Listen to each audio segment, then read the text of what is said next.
Atriox, my brother. My pupil. As you continue planning for your inevitable seizure of the Halo, much has happened in your absence. As your war chief, I have prepared a report for you to examine. While you were on the Ark, I maintained order among the clans, though the Legion of the Corpse Moon and the Ravaged Tusk continue to bicker like a pair of catechal pups. The betrayal of the Keepers of the One Freedom is still fresh. Most of Castor's followers left with him to the Ark, and we will deal with those who remain. But while we have lost the Keepers, new alliances have been forged as well. Though I do not share your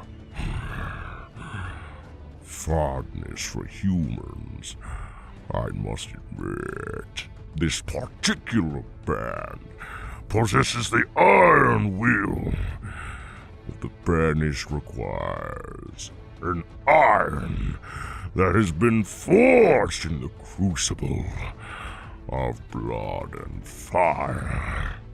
Their fury and desire for freedom is akin to our own. And their leader... She embodies the very essence of the Jiralane.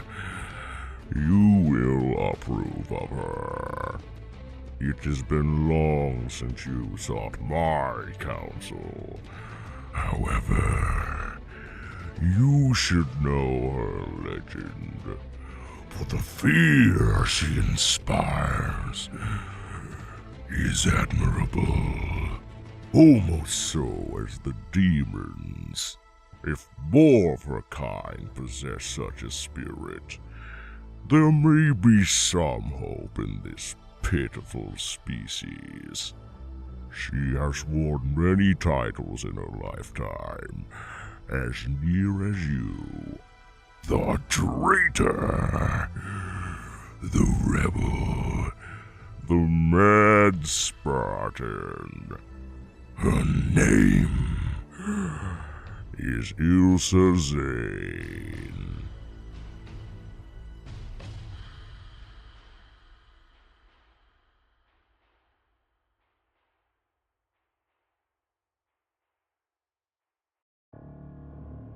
The human has told me little of her youth, save for the world she had been born to, a planet named Colo.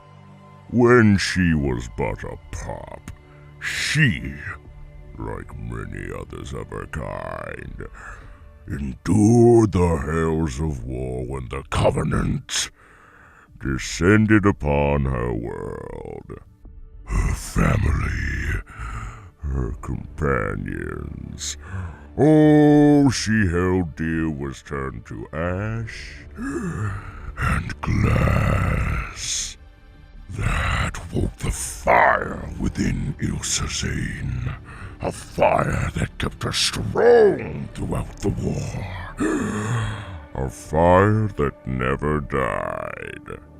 Yet, it was but an ember when it was lit, taken to the remote colony of Asphodel as a ward of the state.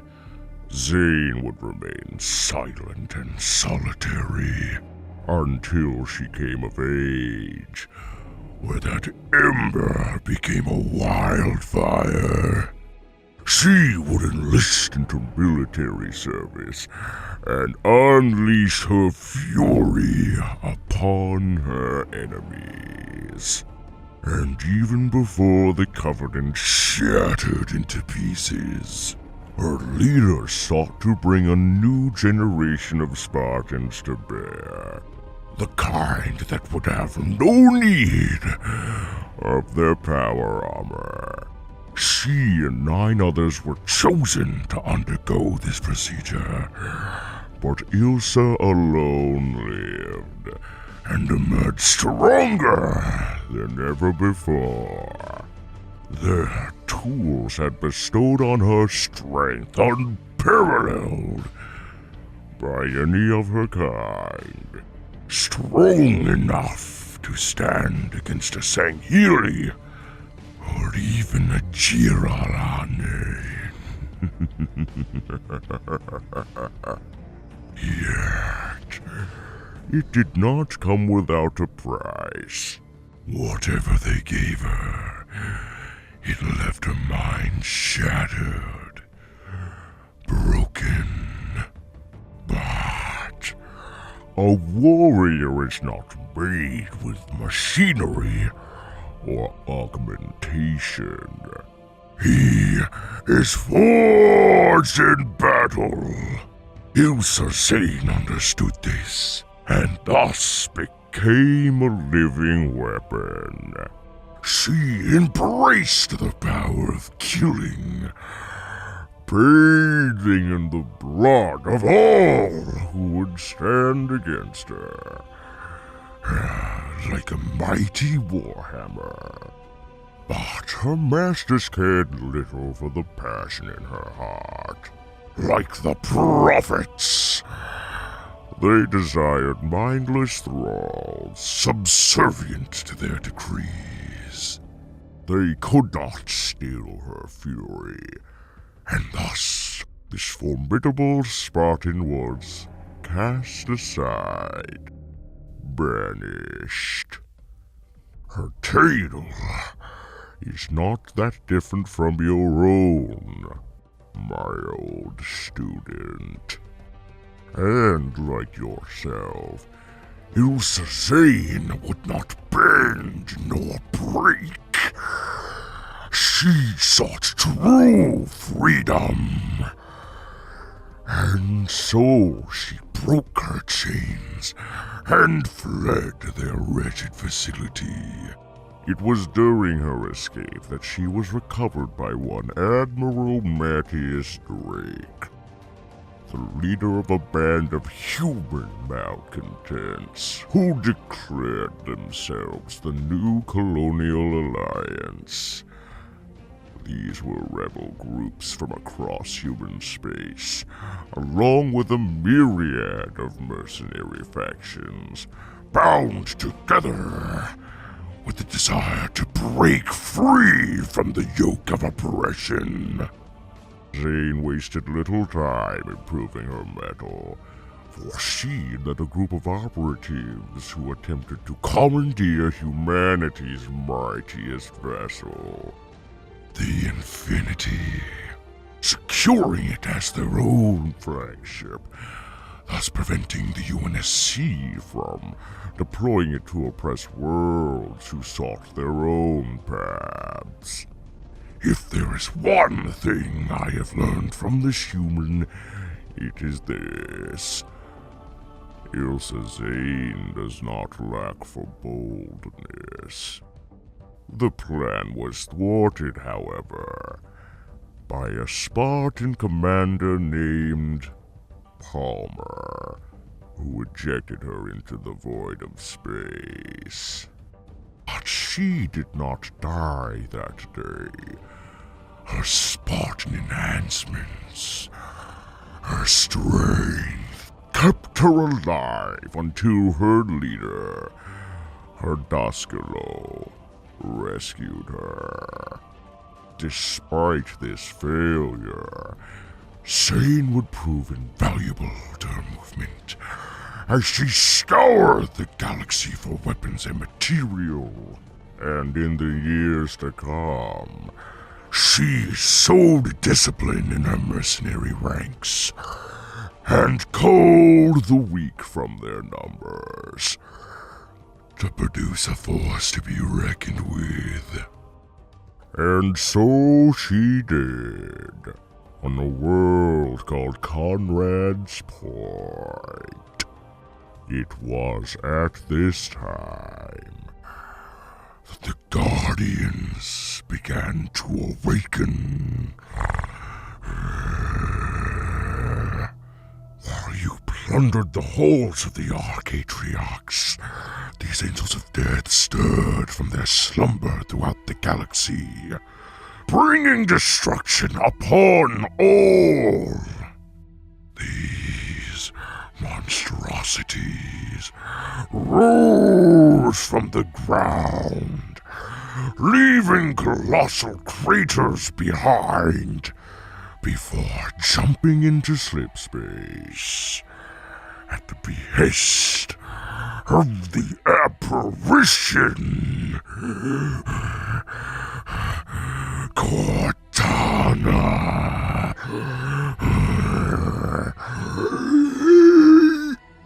These human rebels managed to secure such a sight on Conrad's Point to study the Guardian's former resting place, while they ascertained data that might point to the next awakening.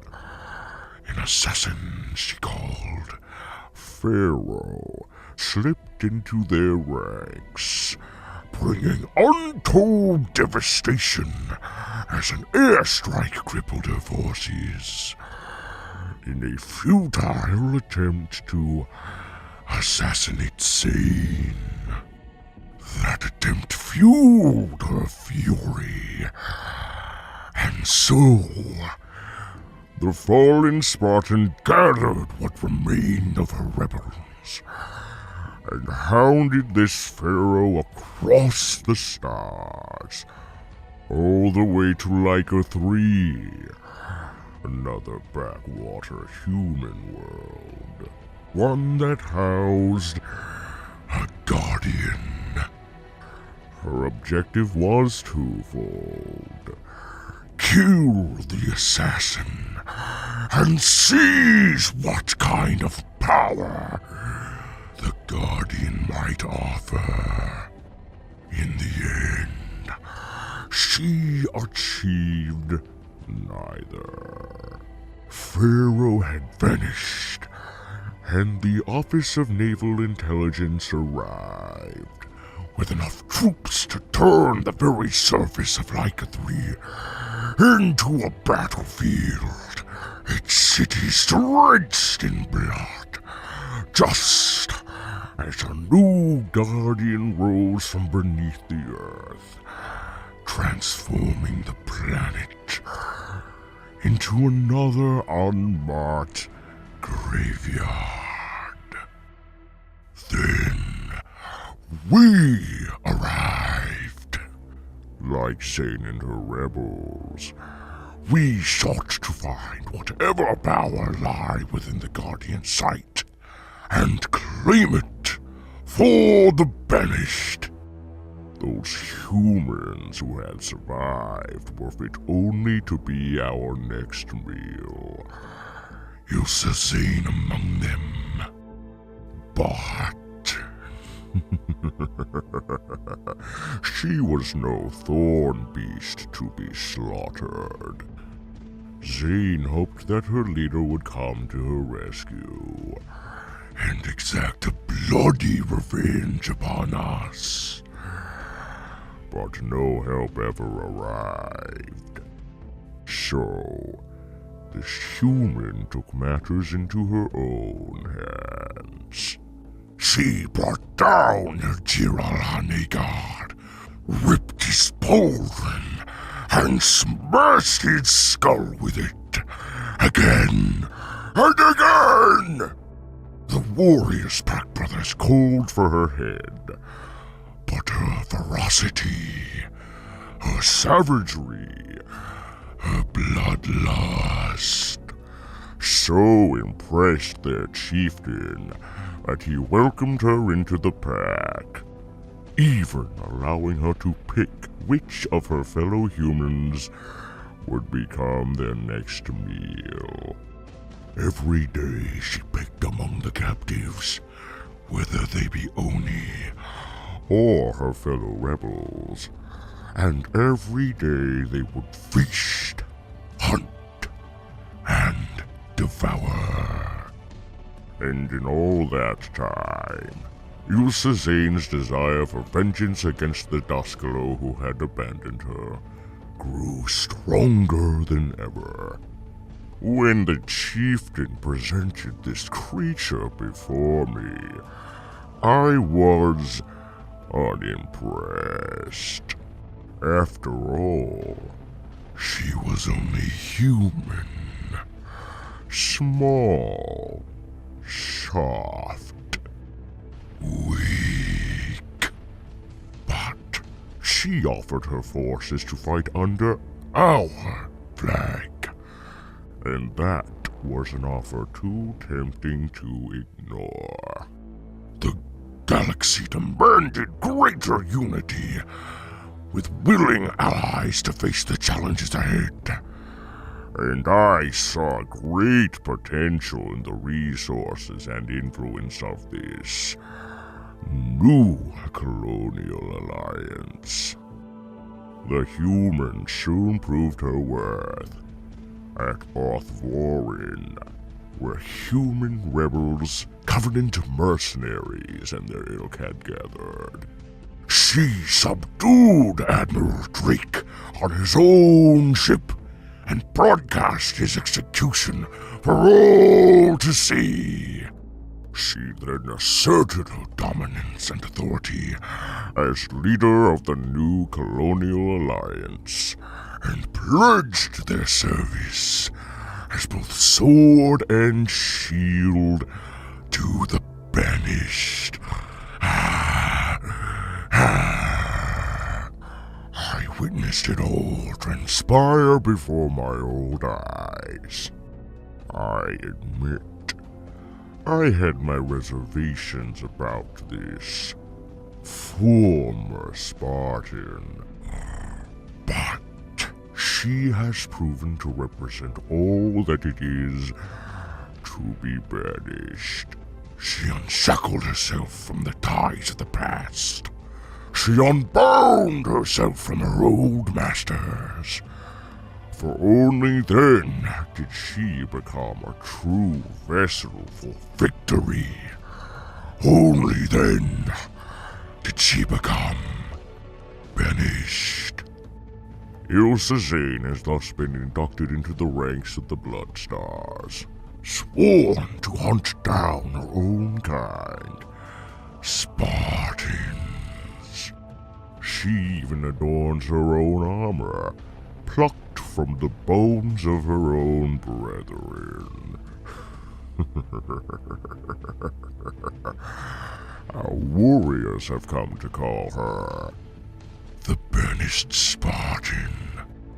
A fitting name, for she had indeed been banished, first by the UNSC, who molded her into a living weapon, only to discard her when she refused to bend to their will. Then by Drake, who took her in, gave her the means to break free, only to abandon her to our mercy. Yet this human prevailed against all the trials the universe placed before her, and emerged stronger than ever, at the head of a merciless army sworn to our cause. And I plan on putting her and her warriors to the test, on a mission that will see them drenched in fire and blood. But we will speak of that in due time. For now, I shall assemble our clans, our armies, our fleets, to prepare for our forthcoming march.